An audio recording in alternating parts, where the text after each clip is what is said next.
Hey everybody, this is Mike here, and today I'm going to go over the very first LeetCode um, problem.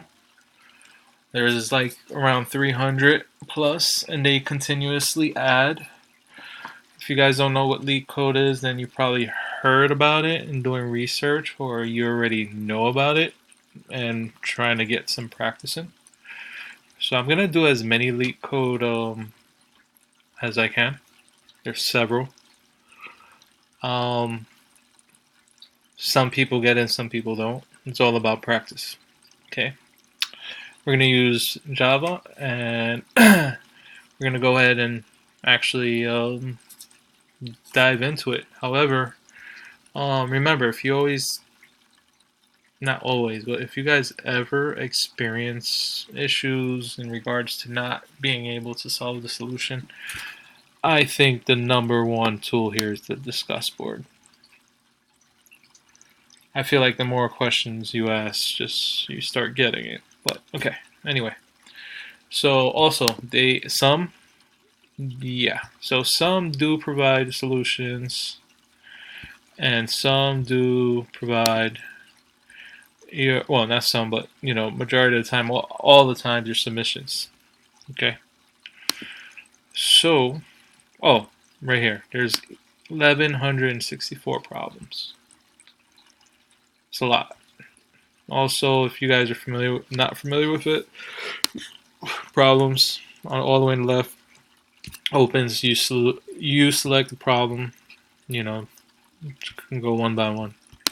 Anyway, back to the cool stuff. So,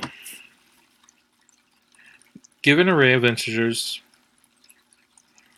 return the dices of two numbers such that they add up to a specific target.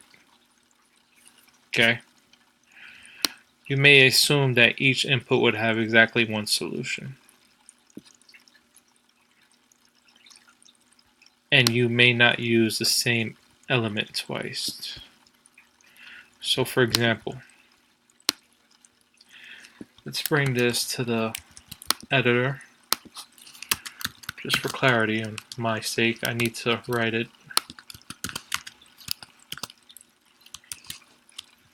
This is the given numbers, and this is the target. Okay. Alright, and here's the explanation right here.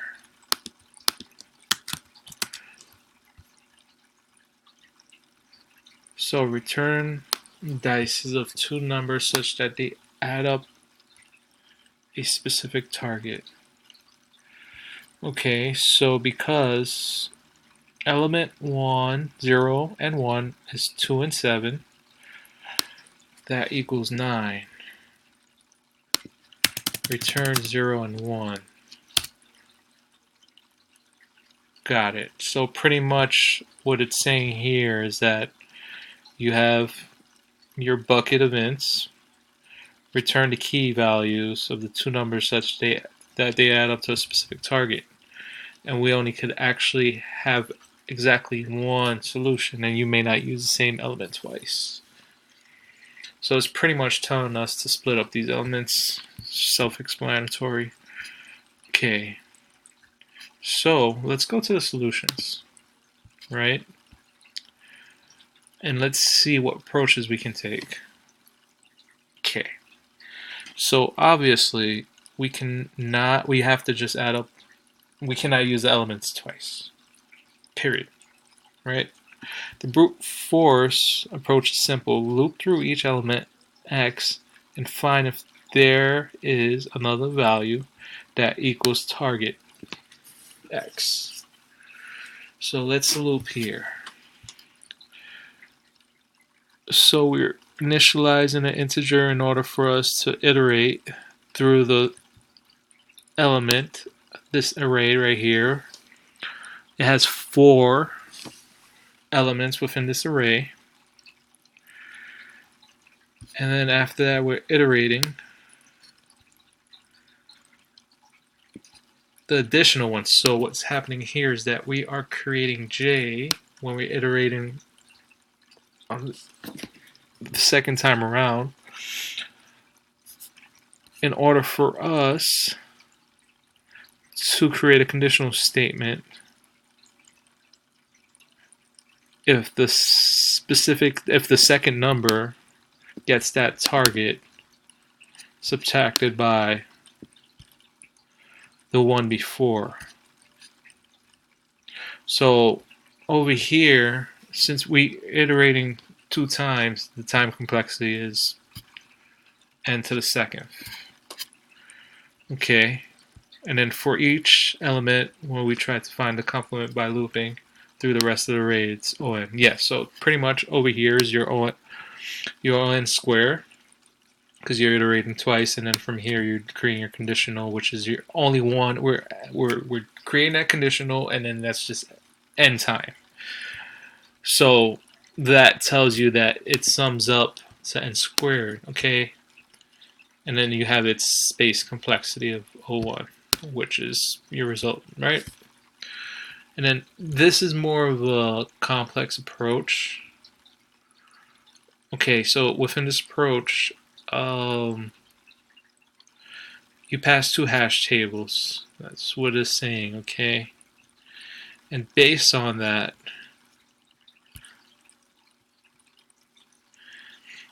it's the ON time.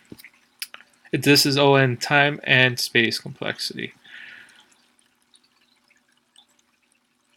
This may be more of an ideal solution in my opinion with the hash tables, because when you're creating your hash map, and after that you're putting your elements within, and then obviously you're iterating once, that actually creates our and then checking it conditional to see if that key.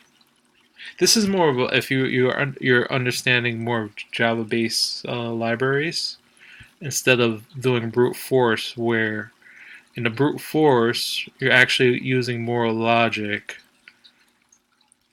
But who says that's efficient? This may be more efficient because it's libraries, okay? And then after that you have you pass your one hash table, which seems more interesting, right? And then once again, this is based on if you are very familiar with your hash map methods within the Java library. Okay, I think this is more of an ideal solution here, because we're creating one hash map, obviously not 2, and then we're just iterating once and then seeing if that key is located conditionally, and if it is, then you get what you need to get, which is your key values, and then you're passing your I, and your solution, just like I was about to say, would be you would get an immediate response. Obviously you see I didn't code anything because I was just reading through the problems. This would probably be the first approach I would do. Then for my second approach is actually, I am no brain, what do you call those, rocket scientist, but let's go back to the description. Okay, so we pretty much get the idea. I'm pretty sure you guys are like, come on, Mike, keep going. We understand that part. I'm sure you guys are saying that right now. So, let's say if they were to tell me, hey, create this in a brute force, right? Or obviously in most efficient. If I'm not familiar with it, I probably would just go with the brute force, right? Or if I'm familiar with Java, but just not familiar with the libraries because I'm maybe more in a different programming base than, syntax base like PHP or Python, then I'm still probably picking up in Java. Anyway, so brute force. So what are we doing? We're iterating through the array. Okay, and then we have our target input right there. Okay, so for I get 0,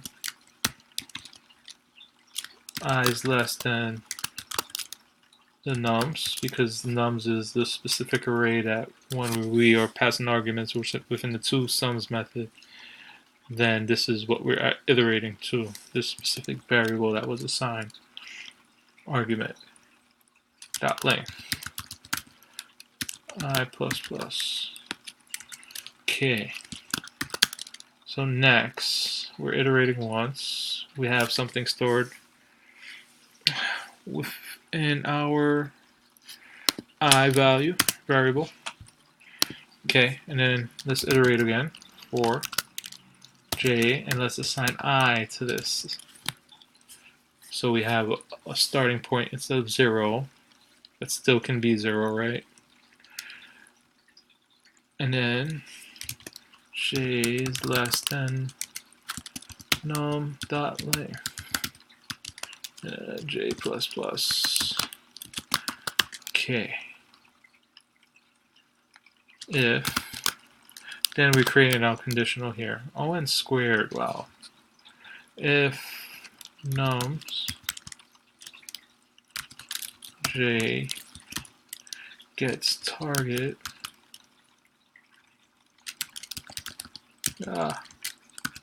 spelling it wrong minus nums, because we are checking the previous element, then we want to return new int, and then we're adding our values within this int. And what we're going to add here is I and j, because that's what we want to return, right? Let me see if I'm missing something here. It seems about right. Expected.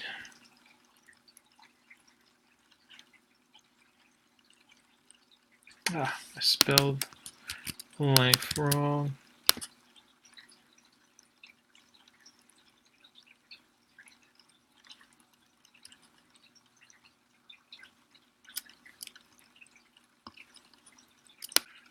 I'm trying to debug this.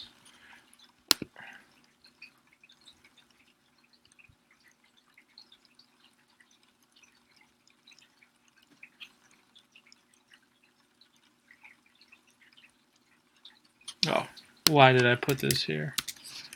Okay, let's try that and run the code. Get used to this, right? Cannot find symbol. I'm new to LeetCode myself.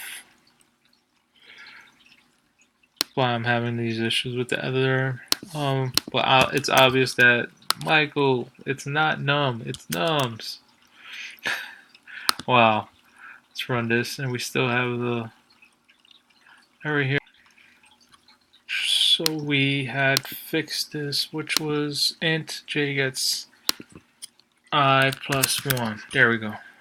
I hope this would probably work. Equals. I'm missing a return statement. Okay.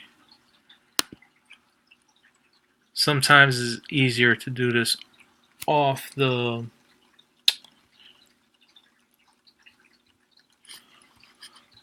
on your home ID. I think that, yes, it was return. Well, let's throw this.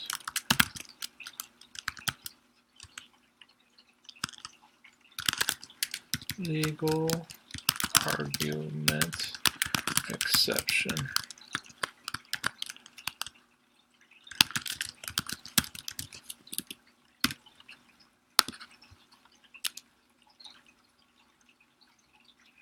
Okay, so this was the brute force attack. Okay. So this was the way that I would go about studying this problem if I was not used to doing this. Okay. And I'm gonna continue doing it until I really get the graphs. I think the most important part, once again, is the explanation, especially the example when it comes to problems like these. Stay tuned for more problems. The more problems I get into, the more I feel like I would be able to explain more swiftly. So I hope you enjoy and get something out of this video. Thanks for watching. Stay tuned to the next.